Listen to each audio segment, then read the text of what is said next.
ప్రసాద్ గారు, నిన్న జగన్మోహన్ రెడ్డి గారు మాట్లాడిన మాట కుటుంబాలని కూల్చే కుట్రలు కూడా చేస్తారు అని నిన్న ఆయన మాట్లాడారు. సరే, షర్మిల గారు ఆంధ్రప్రదేశ్ రావడానికి సంబంధించి చర్చ చాలా రోజులుగా జరుగుతున్నప్పటికీ ఈరోజు ఆమె కాంగ్రెస్ పార్టీలో పార్టీని విలీనం చేశారు.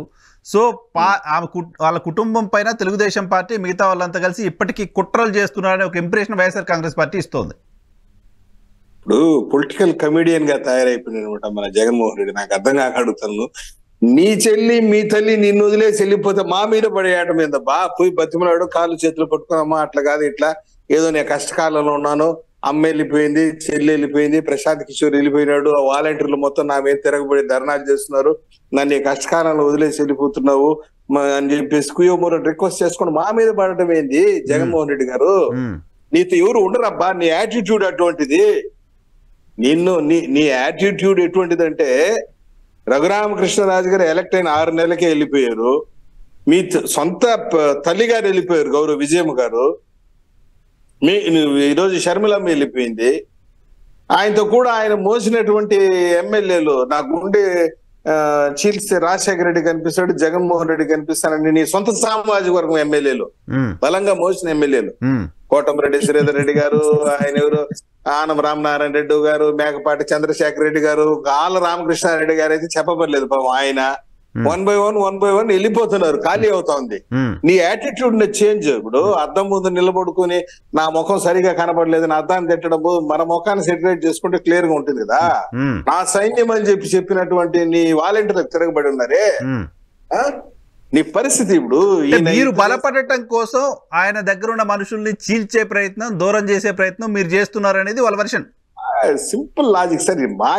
ఇప్పుడు జగన్మోహన్ రెడ్డి బాత్రూమ్ లో కాలు జారి కింద పడి కాలు బెనికినా కూడా చంద్రబాబు నాయుడు కుట్రే అంటాడు. ఆయన మైండ్ సెట్ అటువంటిదే.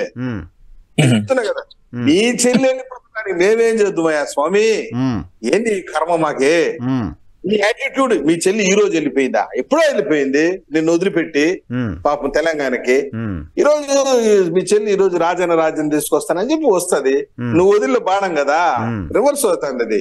3400 కిలోమీటర్లు నీ కోసం నడిచిన చెల్లె నీతో ఇమడలేకపోయింది. ఇంకా ఆంధ్ర రాష్ట్ర ప్రజలు, ఎమ్మెల్యేలు నీది. సో ఇప్పుడు ఆ రాజన్న రాజ్యంతో పేరుతో వైఎస్ షర్మిల ఆంధ్రప్రదేశ్కి వస్తే తెలుగుదేశం పార్టీకి ఏంటి డ్యామేజ్ ఏం లేదా? రాజన్న రాజ్యాన్ని తెలుగుదేశం పార్టీ కూడా హర్షిస్తుందా, స్వాగతిస్తుందా, వెల్కమ్ చేస్తుందా? రామరాజ్యం తెచ్చేదానికి మేము ప్రయత్నం చేస్తున్నాం. రామరాజ్యం వచ్చేది కరెక్ట్. రామారావు గారి రాజ్యమా? అంతే. రాజన్న రాజ్యం అంటే ఏంది? కొత్తగా స్లోగన్ వెళ్ళాయి, ఫస్ట్ టైం ఇది రామరాజ్యం. మేము తేబోయేది రామరాజ్యం. రాజన్న రాజ్యం అంటే ఏంది?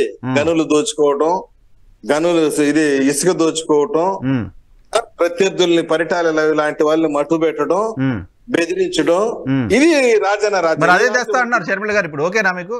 ఆమె ఇప్పుడు ప్రజలు ఒప్పుకోవాలి కదా. ప్రజలు ఇప్పుడు షర్మిలమ్మ ఎవరు? ఇప్పుడు ఒక విషయంలో అయితే మేము చాలా క్లియర్ గా ఉన్నాం. షర్మిలమ్మ కాంగ్రెస్ పార్టీలో చేరిన it is her discretionary right, fundamental right. కొత్తగా పార్టీ పెట్టినా హర్ ఫండమెంటల్ రైట్. దాన్ని నేను గాని ఇంకొకరు కానీ ఎవరు క్వశ్చన్ చేయటం లేదు. కాకుంటే నిన్న ముఖ్యమంత్రి జగన్మోహన్ రెడ్డి గారు ఆ పెన్షన్ల పంపిణీ కార్యక్రమంలో నెత్తినోరు కొట్టుకుని నా కుటుంబాన్ని చీల్చేస్తున్నారు. ఎవరు చీలుస్తున్నారు నీ కుటుంబాన్ని? నీకు నువ్వే దూరం అయిపోతుంది. నీ యాటిట్యూడ్ ఇప్పుడు అంటే జనరల్ గా పాలిటిక్స్, ఆంధ్రప్రదేశ్ పాలిటిక్స్ అబ్జర్వ్ చేస్తున్న వాళ్ళకి ప్రసాద్ గారు, షర్మిలమ్మ గారు ఆంధ్రప్రదేశ్కి వచ్చి కాంగ్రెస్ పార్టీ బాధ్యతలు తీసుకోవడాన్ని కాంగ్రెస్ పార్టీకి సంబంధించిన నాయకత్వం కంటే, కాంగ్రెస్ పార్టీ కార్యకర్తల కంటే తెలుగుదేశం పార్టీ ఎక్కువ హర్షిస్తున్నట్టు కనపడుతుంది. జనరల్ గా బయట నుంచి చూస్తే అటువంటి ఇంప్రెషన్ ఉంది వాళ్ళకి. ఇప్పుడు we are least bothered about Congress party or Sharmilamma or XYZ. Public మాకు ఫిక్స్ అయినారు. ఒక 7 నెలల క్రితం జరిగినటువంటి గ్రాడ్యుయేట్ ఎమ్మెల్సీసే దానికి ఒక ముఖ్య ఉదాహరణ.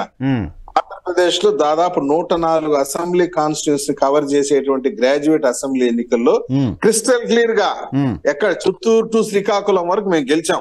ఓకే, నీ సొంత ఎమ్మెల్సీ, నీ సొంత కడప జిల్లా గ్రాడ్యుయేట్ ఎమ్మెల్సీ కూడా మేము డంకా బనాయించి కొట్టాం. ఓకే, ఇప్పుడు వైఎస్ షర్మిల చెప్తున్న రాజన్న రాజ్యం గానీ, రాహుల్ గాంధీ ప్రధాని గానీ, ఈ రెండు కూడా తెలుగుదేశం పార్టీకి ఇష్టం లేనివి ఇప్పుడు ఈ క్షణానికి. మేమైతే ఆంధ్ర రాష్ట్రంలో రామరాజ్యం తెస్తాము. రామరాజ్యం కోసం పబ్లిక్ ఫిక్స్ అయిపోయింది. రాముడి గుడి కడుతున్న మోదీ గారిని కూడా మళ్ళీ ప్రధాని చేస్తారా? That is different. మాకు సంబంధం లేని సబ్జెక్ట్ అది. రాష్ట్రంలో రామరాజ్యం తెస్తాము. రాష్ట్రంలో రామరాజ్యం. ఈరోజు నా చెల్లెళ్ళు, నా అక్క చెల్లెళ్ళు అన్నటువంటి వాళ్ళ అంగన్వాడీ అక్క చెల్లెళ్ళు, ఆశా అక్క చెల్లెళ్ళు, మున్సిపల్ కార్మికులు, నీ సైన్యం అని చెప్పుకునే వాలంటీర్లు అందరూ తిరుగుబాటు చేసి రోడ్డుపై కూర్చున్నారబ్బా. అందులో భాగంగా నీ సొంత చెల్లి కూడా బయట వచ్చింది. సో మీ ప్రమేయం లేదు. నేను ఒకటి చెప్తాను sir, take it for granted. 80 రోజుల తర్వాత ఎవ్వరు ఉండరు జగన్మోహన్ రెడ్డితో, ఏకాకిగా ఉంటాడు.